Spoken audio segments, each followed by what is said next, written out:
Bismillahirrahmanirrahim. Assalamualaikum warahmatullahi wabarakatuh. Jumpa lagi di YouTube channel Aida Happy Family. Kali ini kita akan sharing tentang keutamaan membaca Al-Quran. Sebelum kita memulai sharing ini, marilah kita membaca suratul Fatihah dengan niat kita kirimkan kepada Al-Imam Nawawi, pengarang kitab Riyadhus Shalihin, kepada Tarim wa Ahlaha, kepada guru-guru kita yang telah mendahului kita, kepada kedua orang tua kita yang telah mendahului kita. Semoga dijadikan kubur mereka raudhah min riyadil jannah. Juga terutama Al-Fatihah untuk baginda Rasulullah sallallahu alaihi wasallam, kepada para sahabat tabi'in dan tabi'in, juga untuk para waliullah fi kulli makan, kulli zaman, para habaib, para mujahidin fi sabilillah, fi Badar, fi Uhud, dan dimanapun mereka. Juga kita niatkan Al-Fatihah teruntuk orang-orang yang telah berjasa dalam mensyiarkan agama Islam dimanapun mereka berada. Bisiril asraril Fatihah. A'udzu billahi minasyaitonir rajim. Bismillahirrahmanirrahim. Alhamdulillahi rabbil alamin. Arrahmanir rahim. Maliki yaumiddin. Iyyaka na'budu wa iyyaka nasta'in. Ihdinas siratal mustaqim. Siratal ladzina an'amta 'alaihim ghairil maghdubi 'alaihim waladdallin. Amin. Al-Fatihah juga teruntuk wali songo dan para penyebar agama Islam di Indonesia. Bisiri asraril Fatihah. A'udzubillahi minasyaitonir rajim. Bismillahirrahmanirrahim. Alhamdulillahi rabbil alamin. Arrahmanir rahim. Maliki yaumiddin. Iyyaka na'budu wa iyyaka nasta'in. Ihdinas siratal mustaqim. Siratal ladzina an'amta 'alaihim ghairil maghdubi 'alaihim waladdallin. Amin. Amin. Rabbi ighfirli wa liwalidayya warhamhuma kama rabbayani shaghira. Bismillahirrahmanirrahim. Keutamaan membaca Al-Quran. Dari Abu Umamah radhiyallahu anhu, ia berkata, aku mendengar Rasulullah sallallahu alaihi wasallam bersabda, bacalah Al-Quran, karena sesungguhnya Al-Quran itu akan datang pada hari kiamat sebagai pemberi syafaat bagi pembacanya atau yang berpegang pada petunjuk-petunjuknya. Hadis riwayat Muslim. Dari An-Nawas bin Sam'an radhiyallahu anhu, ia berkata, aku mendengar Rasulullah sallallahu alaihi wasallam bersabda, nanti pada hari kiamat akan didatangkan Al-Quran dan ahlinya yang dulu mengamalkannya di dunia, didahului dengan surah Al-Baqarah dan surah Al-Imran. Yang keduanya saling berbantah mengenai ahli mereka masing-masing. Atau Al-Baqarah mengatakan bahwa orang ini adalah orang yang mengamalkan surat Al-Baqarah. Begitu pula surah Al-Imran. Hadis riwayat Muslim. Dari Uthman bin Affan radhiyallahu anhu, ia berkata, Rasulullah sallallahu alaihi wasallam bersabda, sebaik-baik kalian adalah orang yang mempelajari Al-Quran dan mengajarkannya. Hadis riwayat Bukhari. Dari Aisyah radhiyallahu anha, ia berkata, Rasulullah sallallahu alaihi wasallam bersabda, orang yang mahir membaca Al-Quran, maka nanti akan berkumpul bersama-sama para malaikat yang mulia lagi taat. Sedangkan orang yang kesulitan dan berat jika membaca Al-Quran, maka ia mendapatkan 2 pahala. Hadis riwayat Bukhari dan Muslim. Dari Abu Musa al-Asy'ari radhiyallahu anhu, ia berkata, Rasulullah sallallahu alaihi wasallam bersabda, perumpamaan orang mukmin yang membaca Al-Quran seperti buah limau yang harum baunya dan lezat rasanya. Perumpamaan orang mukmin yang tidak suka membaca Al-Quran seperti buah kurma yang tidak berbau namun rasanya manis. Perumpamaan orang munafik yang membaca Al-Quran seperti bunga yang harum baunya namun rasanya pahit. Dan perumpamaan orang munafik yang tidak membaca Al-Quran seperti handalah yang tidak ada baunya dan rasanya pahit. Hadis riwayat Bukhari dan Muslim. Dari Umar bin Khattab radhiyallahu anhu, bahwasanya Nabi sallallahu alaihi wasallam bersabda, sesungguhnya Allah mengangkat derajat beberapa kaum dengan Alkitab atau Al-Quran, dan ia akan merendahkan derajat suatu kaum yang lain dengannya. Hadis riwayat Bukhari dan Muslim.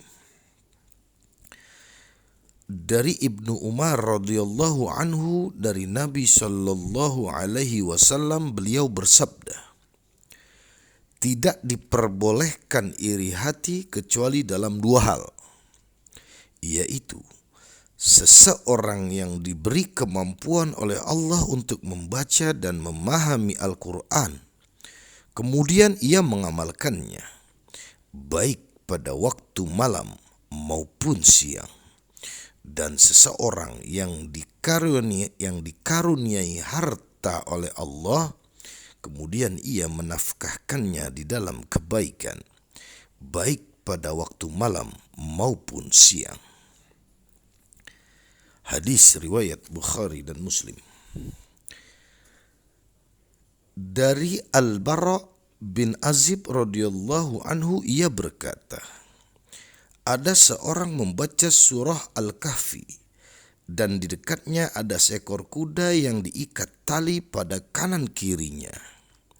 Kemudian orang itu diliputi semacam awan selalu mendekat, sehingga kudanya lari. Pada pagi harinya, ia datang kepada Nabi sallallahu alaihi wasallam dan menceritakan apa yang baru saja terjadi. Kemudian beliau bersabda, itu adalah suatu ketenangan atau rahmat yang turun karena bacaan Al-Quran. Hadis riwayat Bukhari dan Muslim. Dari Ibnu Mas'ud radhiyallahu anhu, ia berkata, Rasulullah sallallahu alaihi wasallam bersabda, barang siapa yang membaca 1 huruf dari kitab Allah atau Al-Quran, maka akan mendapat 1 kebaikan. Setiap 1 kebaikan dibalas dengan 10 kali lipat. Aku tidak mengatakan alif, lam, mim itu 1 huruf. Namun alif 1 huruf, lam 1 huruf, dan mim 1 huruf. Hadis riwayat Tirmidzi. Dari Ibnu Mas'ud radhiyallahu anhu, ia berkata, Rasulullah sallallahu alaihi wasallam bersabda, sesungguhnya orang yang di dalam dadanya tidak ada sedikit pun dari Al-Quran, maka ia bagaikan rumah yang kosong. Hadis riwayat Tirmidzi. Dari Abdullah bin Amr bin Ash radhiyallahu anhu, dari Nabi sallallahu alaihi wasallam, beliau bersabda, nanti akan diperintahkan kepada orang yang senang membaca Al-Quran, bacalah dengan baik dan tartil, sebagaimana kamu membacanya dengan tartil pada waktu kamu di dunia. Karena sesungguhnya tempatmu tergantung pada akhir ayat yang kamu baca. Hadis riwayat Abu Daud dan Tirmidzi. Dari Abu Musa radhiyallahu anhu, dari Nabi sallallahu alaihi wasallam bersabda, jaga oleh kamu sekalian Al-Quran ini, demi zat yang jiwa Muhammad berada dalam genggamannya. Sungguh Al-Quran itu lebih cepat terlepasnya daripada unta yang bisa terlepas dari tali ikatannya. Hadis riwayat Bukhari dan Muslim. Dari Ibnu Umar radhiyallahu anhu, sesungguhnya Rasulullah sallallahu alaihi wasallam bersabda, sesungguhnya perumpamaan orang yang menguasai Al-Quran itu seperti unta yang terikat. Jika ia sangat berhati-hati, maka unta itu akan tetap bertahan. Tetapi jika ia membiarkannya, maka unta itu akan lepas. Hadis riwayat Bukhari dan Muslim. Dari Abu Hurairah radhiyallahu anhu, ia berkata, aku mendengar Rasulullah sallallahu alaihi wasallam bersabda, Allah tidak senang sebagaimana Nabi juga tidak senang mendengarkan suara merdu dan keras, selain mendengar orang melakukan bacaan Al-Quran. Hadis riwayat Bukhari dan Muslim. Dari Abu Musa al-Ash'ari, bahwasanya Rasulullah sallallahu alaihi wasallam bersabda kepadanya, sungguh kamu telah dikaruniai sebagian dari kebagusan suara keluarga Nabi Daud. Hadis riwayat Bukhari dan Muslim. Dan di dalam riwayat Muslim dikatakan bahwa Rasulullah sallallahu alaihi wasallam bersabda kepada Abu Musa, seandainya kamu mengetahui sewaktu aku mendengar bacaanmu semalam, jawab Abu Musa, andaikan aku tahu, tentu aku akan baca lebih merdu lagi untukmu ya Rasulullah.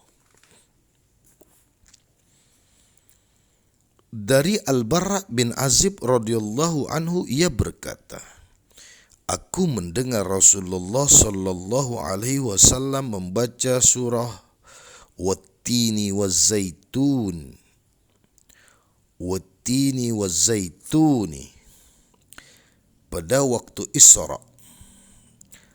Aku belum pernah mendengar seorang pun yang suaranya lebih merdu daripada suara beliau.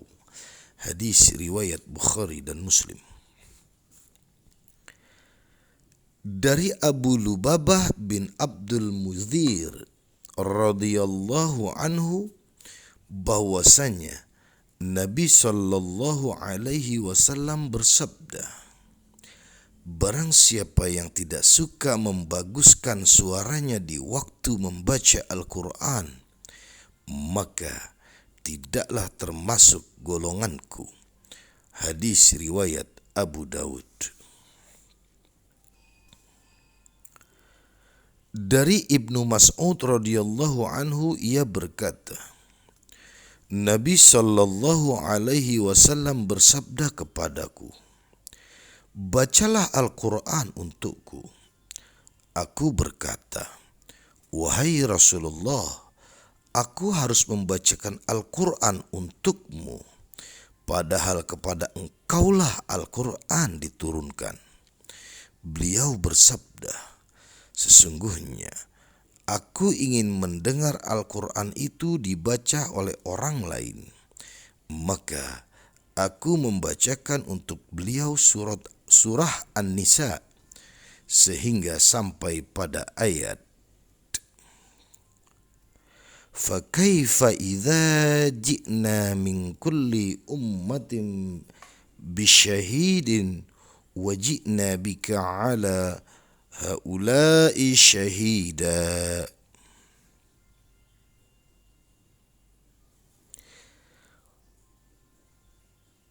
Yang artinya, maka bagaimana halnya orang kafir nanti apabila kami mendatangkan seorang saksi dari tiap-tiap umat dan kami mendatangkan kamu Muhammad sebagai saksi atas mereka itu sebagai umatmu. Kemudian beliau bersabda, cukuplah sampai di sini. Aku menoleh kepada beliau. Tiba-tiba kedua matanya mencucurkan air mata. Hadis riwayat Bukhari dan Muslim. Dari Abu Sa'id Rafi' Al-Mu'alla radhiyallahu anhu, ia berkata, Rasulullah sallallahu alaihi wasallam bersabda kepadaku, sukakah aku ajarkan kepadamu surah yang paling agung dalam Al-Quran sebelum kamu keluar dari masjid? Beliau lalu menggandeng tanganku. Ketika kami hendak keluar, kami menagih, wahai Rasulullah, engkau tadi berkata, tentu aku ajarkan kepadamu surah yang paling agung dalam Al-Quran.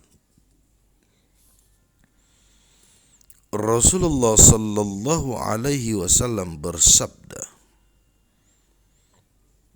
Alhamdulillahi Rabbil Alamin, atau surah Al-Fatihah, yaitu 7 ayat yang dibaca berulang-ulang dan Al-Quran terbesar yang diberikan kepadaku. Hadis riwayat Bukhari. Dari Abu Sa'id Al-Khudri radhiyallahu anhu bahwasanya Rasulullah sallallahu alaihi wasallam menceritakan tentang keutamaan dari surah Qul huwallahu ahad, di mana beliau bersabda, demi zat yang jiwaku berada dalam genggamannya, sesungguhnya surah itu atau Qul huwallahu ahad sebanding dengan 1/3 Al-Quran. Di dalam riwayat lain dikatakan, sesungguhnya Rasulullah sallallahu alaihi wasallam bersabda kepada para sahabatnya, apakah masing-masing dari kalian tidak mampu untuk membaca 1/3 Al-Quran setiap malam? Para sahabat merasa berat terhadap apa yang disabdakan oleh beliau, dan mereka berkata, wahai Rasulullah, siapakah di antara kami yang mampu berbuat seperti itu? Beliau bersabda, Qul huwallahu ahad, Allahus samad. Itu adalah 1/3 Al-Quran. Hadis riwayat Bukhari. Dari Abu Sa'id Al-Khudri radhiyallahu anhu bahwasanya ada seseorang yang mendengar orang lain membaca Qul huwallahu ahad dengan dibaca berulang kali. Pada pagi harinya ia datang kepada Rasulullah sallallahu alaihi wasallam dan menceritakan apa yang baru didengarnya kepada beliau, dan seakan-akan ia meremehkan pahalanya. Kemudian Rasulullah sallallahu alaihi wasallam bersabda, "Demi zat yang jiwaku berada dalam genggamannya, sesungguhnya surah itu atau Qul huwallahu ahad adalah sebanding dengan sepertiga Al-Quran." Hadis riwayat Bukhari. Dari Abu Hurairah radhiyallahu anhu bahwasanya Rasulullah sallallahu alaihi wasallam menceritakan tentang keutamaan Qul huwallahu ahad, di mana beliau bersabda, sesungguhnya Qul huwallahu ahad itu sebanding dengan sepertiga Al-Quran. Hadis riwayat Muslim. Dari Anas radhiyallahu anhu bahwasanya ada seseorang berkata, "Wahai Rasulullah, sesungguhnya aku sangat suka pada surah Qul huwallahu ahad." Beliau bersabda, "Sesungguhnya kecintaanmu terhadap surat itu dapat memasukkanmu ke dalam surga." Hadis riwayat Tirmidzi. Dari Uqbah bin Amir radhiyallahu anhu bahwasanya Rasulullah sallallahu alaihi wasallam bersabda, "Bukankah aku perhatikan beberapa ayat yang diturunkan pada malam ini tiada bandingannya sama sekali, yaitu surah Qul a'udzu birabbil falaq dan Qul a'udzu birabbin nas." Hadis riwayat Muslim. Dari Abu Sa'id Al-Khudri radhiyallahu anhu, ia berkata, Rasulullah sallallahu alaihi wasallam selalu berlindung diri dari gangguan jin dan manusia, sehingga turunlah surah Qul a'udzu birabbil falaq dan Qul a'udzu birabbin nas. Setelah turun dua surah itu, beliau membacanya dan meninggalkan doa-doa yang lain selain dua surah tersebut. Hadis riwayat Tirmidzi. Dari Abu Hurairah radhiyallahu anhu bahwasanya Rasulullah sallallahu alaihi wasallam bersabda, di dalam Al-Quran ada sebuah surah yang berisi 30 ayat yang dapat memberi syafaat kepada seseorang sehingga ia dapat diampuni, yaitu ayat Tabarakalladzi biyadihil mulku. Hadis riwayat Abu Daud dan Tirmidzi. Dari Abu Mas'ud Al-Badri radhiyallahu anhu, dari Nabi sallallahu alaihi wasallam, beliau bersabda, barang siapa yang membaca dua ayat dari akhir surat Al-Baqarah pada malam hari, niscaya ia telah tercukupi. Hadis riwayat Bukhari dan Muslim. Ada yang mengatakan ia telah terjaga dari sesuatu yang tidak diinginkan pada malam itu. Ada yang mengatakan ia telah cukup walaupun tidak bangun untuk salat malam. Dari Abu Hurairah radhiyallahu anhu bahwasanya Rasulullah sallallahu alaihi wasallam bersabda, janganlah kalian menjadikan rumah-rumah kalian seperti kuburan atau hanya untuk tidur. Sungguh setan itu lari dari rumah yang dibacakan surah Al-Baqarah. Hadis riwayat Muslim. Dari Ubay bin Ka'ab radhiyallahu anhu, ia berkata, Rasulullah sallallahu alaihi wasallam bersabda, hai Abu Munzir atau Ubay bin Ka'ab, tahukah kamu ayat apakah dari kitab Allah yang kamu hafal yang paling agung? Aku atau Ubay menjawab, Allahu la ilaha illa huwal hayyul qayyum. Kemudian Rasulullah sallallahu alaihi wasallam menepuk dada aku dan berkata, sungguh luas pengetahuanmu, wahai Abu Munzir. Hadis riwayat Muslim.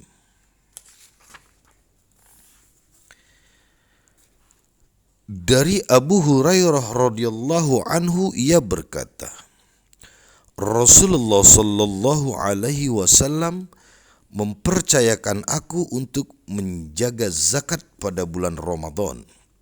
Kemudian ada seseorang datang dan mengambil segenggam makanan. Maka orang itu aku pegang dan aku katakan, sungguh kamu akan aku laporkan kepada Rasulullah sallallahu alaihi wasallam. Ia berkata, sesungguhnya aku adalah orang miskin yang mempunyai banyak tanggungan keluarga yang membutuhkan makanan. Maka aku melepaskan orang itu. Pagi harinya, Rasulullah sallallahu alaihi wasallam bertanya, wahai Abu Hurairah, apa yang diperbuat tawananmu tadi malam? Aku menjawab, wahai Rasulullah, ia mengeluh sangat membutuhkan makanan, sedangkan ia mempunyai banyak keluarga. Maka aku merasa kasihan kepadanya, lantas aku lepaskan. Beliau bersabda, sesungguhnya ia dusta kepadamu dan ia akan datang lagi. Aku percaya bahwa ia akan datang lagi karena Rasulullah sallallahu alaihi wasallam telah mengatakan hal itu. Maka aku benar-benar berjaga. Kemudian orang itu datang lagi dan mengambil segenggam makanan. Maka aku berkata, sungguh kamu akan aku laporkan kepada Rasulullah sallallahu alaihi wasallam. Ia berkata, maafkan aku, karena sesungguhnya aku adalah orang miskin dan mempunyai tanggungan banyak keluarga. Aku tidak akan mengulangi lagi. Aku merasa kasihan kepadanya, maka aku lepaskan. Pagi harinya, Rasulullah sallallahu alaihi wasallam bertanya, wahai Abu Hurairah, apa yang diperbuat oleh tawananmu? Aku menjawab, wahai Rasulullah, ia mengeluh sangat membutuhkan makanan, sedangkan ia mempunyai banyak keluarga. Maka aku merasa kasihan kepadanya, lantas aku lepaskan.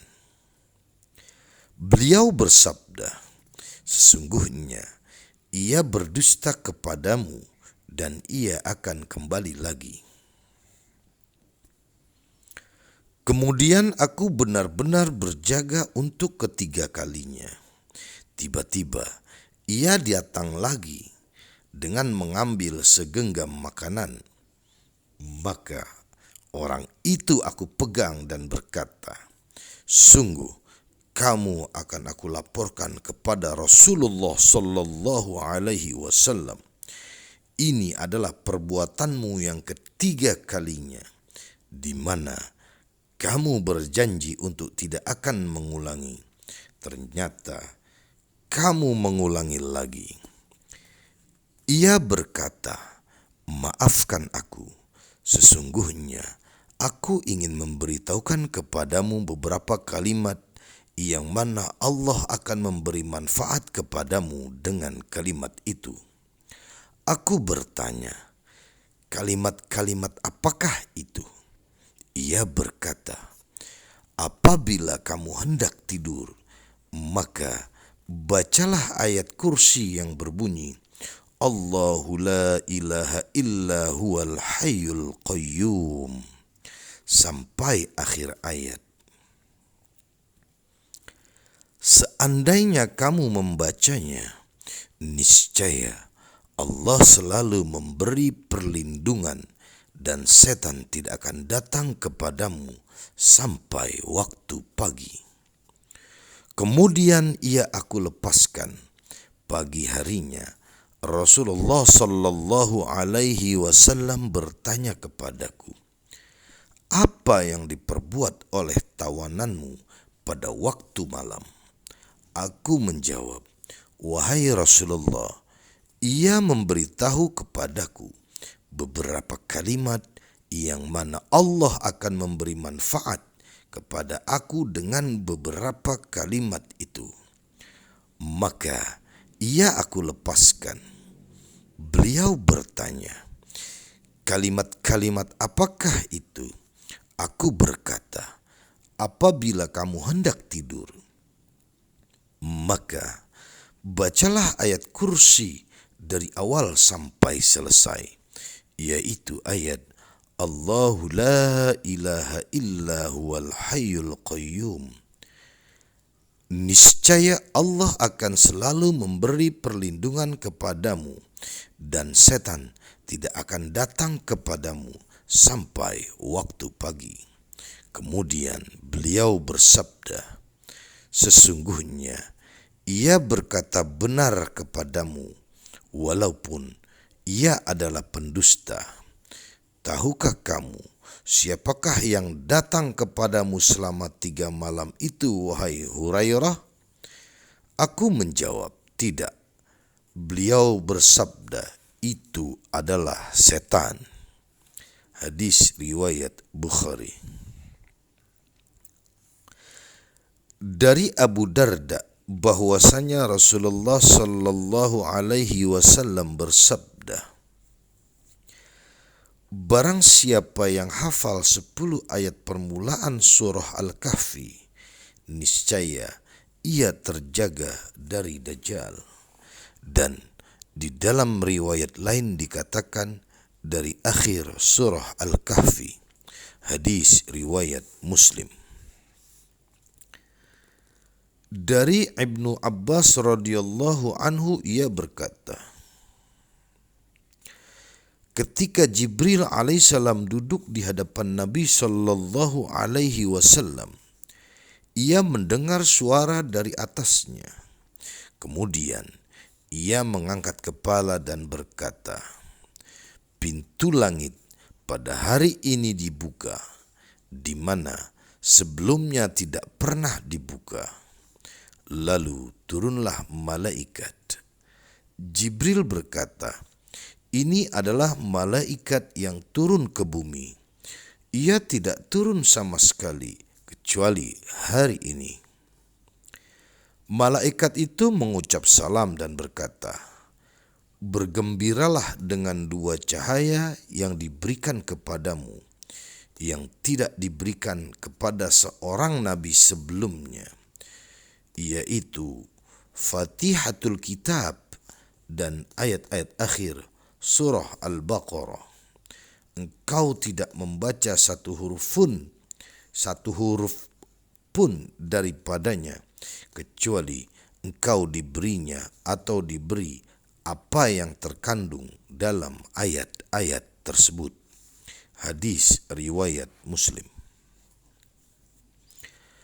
Dari Abu Hurairah radhiyallahu anhu ia berkata, Rasulullah sallallahu alaihi wasallam bersabda, apabila berkumpul suatu kaum dalam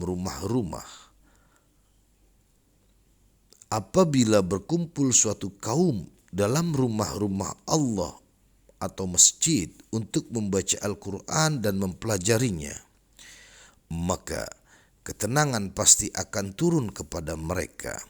Rahmat Allah melingkupi mereka. Malaikat mengelilingi mereka. Dan Allah menyebut-nyebut mereka di kalangan makhluk yang ada di dekatnya atau para malaikat. Hadis riwayat Muslim.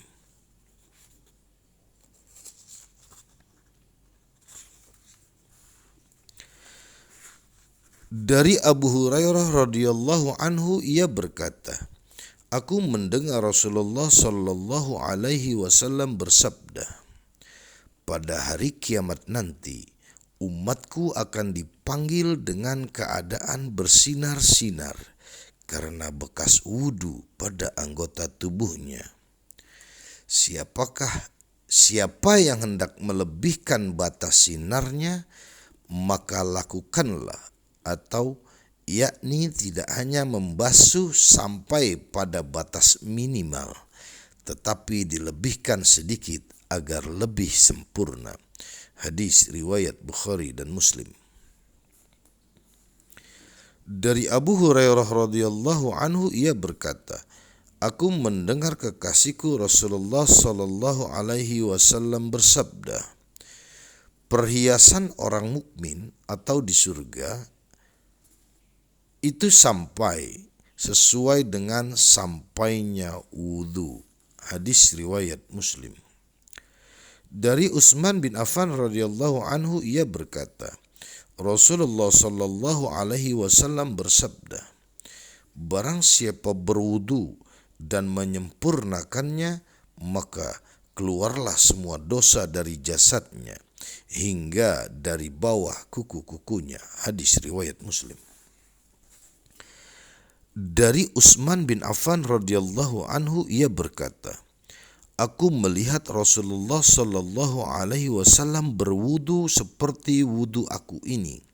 Kemudian beliau bersabda, barang siapa berwudu demikian, niscaya diampuni dosanya yang telah dilakukan sebelumnya, dan sholatnya serta berjalannya menuju ke masjid menjadi tambahan pahala. Hadis riwayat Muslim. Dari Abu Hurairah radhiyallahu anhu bahwasanya Rasulullah sallallahu alaihi wasallam bersabda, apabila seorang hamba muslim dan mukmin berwudu, ketika ia membasuh wajah, maka keluarlah dari wajahnya semua dosa yang telah dilihat dengan kedua matanya bersama tetesan air yang terakhir. Ketika ia membasuh kedua tangannya, maka keluarlah dari kedua tangannya setiap dosa yang disebabkan pukulan tangannya bersama tetesan air yang terakhir. Apabila ia membasuh kedua kakinya, maka keluarlah setiap dosa karena perjalanan kakinya bersama tetesan air yang terakhir, sehingga ia keluar dalam keadaan bersih dari semua dosa. Hadis riwayat Muslim. Dari Abu Hurairah radhiyallahu anhu bahwasanya Rasulullah sallallahu alaihi wasallam datang ke kubur dan mengucapkan, Assalamu alaikum dar qaumin mu'minina wa inna insya'allahu lahiqun. Saya ulangi. Assalamu alaikum dar qaumin mu'minin wa inna insya'allahu bikum lahiqun. Aku merasa senang sekali bila dapat melihat saudara-saudaraku. Para sahabat bertanya, bukankah kami ini saudaramu, wahai Rasulullah? Beliau menjawab, kamu sekalian adalah sahabatku. Adapun saudara-saudara kita adalah orang-orang yang belum datang. Para sahabat bertanya, bagaimana engkau mengetahui umat yang belum datang dari umatmu, wahai Rasulullah? Beliau menjawab, bagaimana pendapatmu jika seandainya ada seorang yang mempunyai seekor kuda putih cemerlang berada di tengah-tengah kuda hitam pekat? Apakah ia tidak mengetahui kudanya yang putih cemerlang itu? Para sahabat berkata, pasti mengetahui ya Rasulullah. Beliau bersabda, sesungguhnya saudara-saudara kita itu akan datang dalam keadaan putih cemerlang karena wudu, dan aku akan membimbing mereka ke telaga. Hadis riwayat Muslim. Dari Abu Hurairah radhiyallahu anhu bahwasanya Rasulullah sallallahu alaihi wasallam bersabda, "Maukah kalian aku tunjukkan kepada apa yang menyebabkan Allah menghapus dosa dan meluhurkan derajat?" Para sahabat menjawab, "Tentu ya Rasulullah." Rasulullah bersabda, "Menyempurnakan wudu pada hal-hal yang tidak disukai, atau misalnya pada waktu udara sangat dingin, dan memperbanyak langkah menuju ke masjid, serta menunggu sholat sesudah atau sebelumnya, maka inilah yang disebut ar-ribat atau ikatan jiwa atas perbuatan taat ini, atau penjagaan garis depan melawan musuh." Hadis riwayat Muslim. Dari Abu Malik Al-Asy'ari radhiyallahu anhu, ia berkata, Rasulullah sallallahu alaihi wasallam bersabda, "Kebersihan adalah sebagian dari iman." Hadis riwayat Muslim. Dari Umar bin Khattab radhiyallahu anhu, dari Nabi sallallahu alaihi wasallam, beliau bersabda, "Tidak seorang pun di antara kalian yang berwudu dengan menyempurnakan wudu kalian, kemudian mengucapkan, Asyhadu an la ilaha illallah wahdahu la syarikalah wa asyhadu anna Muhammadan abduhu wa rasuluh. Aku bersaksi bahwa tidak ada Tuhan selain Allah, tiada sekutu baginya, dan aku bersaksi bahwa Muhammad adalah hamba dan utusannya. Kecuali ia dibukakan pintu-pintu surga yang ada 8, yang bisa ia masuki dari manapun ia suka." Hadis riwayat Muslim. Dan di dalam riwayat Tirmizi terdapat tambahan, "Allahumma ja'alni minat tawwabina wa ja'alni minal mutatahhirin," yang artinya, "Ya Allah, jadikanlah aku termasuk golongan orang-orang yang bertaubat, dan jadikanlah aku termasuk golongan orang-orang yang suci." Demikian kita hari ini men-sharing. Yang pertama adalah keutamaan membaca ayat-ayat suci Al-Quran, dan yang kedua adalah tentang keutamaan berwudu. Semoga membawa manfaat. Mohon maaf atas kesalahan dan kekhilafan dalam membaca. Semoga ini menjadi bermanfaat dalam kehidupan kita dari dunia hingga ke akhirat. Assalamualaikum ayyuhan nabiyyu wa rahmatullahi wa barakatuh. Assalamualaikum ayyuhan nabiyyu wa rahmatullahi wa barakatuh. Assalamualaikum ayyuhan nabiyyu wa rahmatullahi wa barakatuh.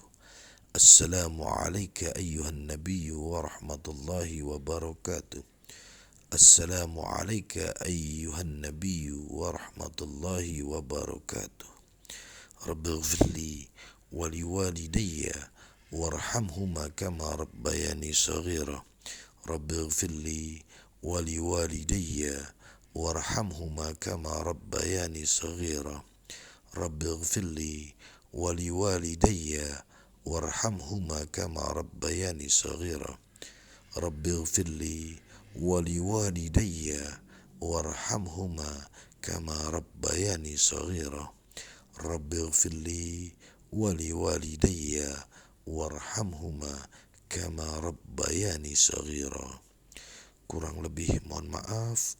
Wassalamualaikum warahmatullahi wabarakatuh.